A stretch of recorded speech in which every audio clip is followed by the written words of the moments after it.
Tingginya pertumbuhan ekonomi di Bali tidak menjamin masyarakat terbebas dari penyebaran penyakit berbahaya, salah satunya tuberkulosis atau TBC.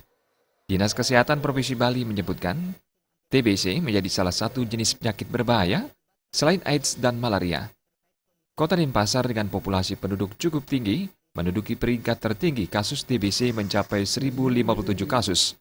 Disusul Kabupaten Buleleng 662 kasus dan Kabupaten Badung 333 kasus.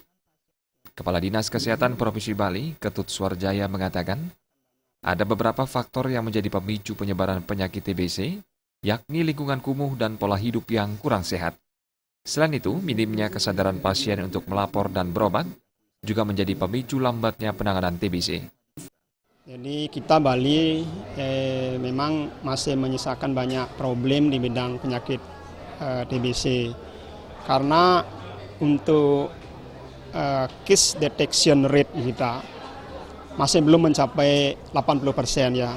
Artinya bahwa di lapangan, di sekitar kita masih ada penderita-penderita TBC yang belum tercover, yang belum mendapatkan pengobatan gitu. Maka ini merupakan tugas kita bersama juga untuk mendeteksi ya. Tidak hanya passive detection, tetapi juga aktif diharapkan. Jadi kalau ada orang dengan keluhan batuk lama, ya sesak nafas yang lama, itu ini harus dilakukan active case finding untuk mendeteksi apakah dia menderita TBC atau tidak. Suarjaya mengatakan, ciri fisik penderita TBC sulit dibedakan dengan HIV/AIDS karena hampir sama.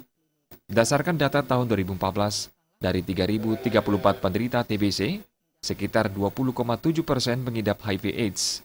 Untuk itu perlu dilakukan pemeriksaan agar penanganannya dapat dilakukan dengan cepat dan tepat. Trimaja dan Setiawan, Bali TV.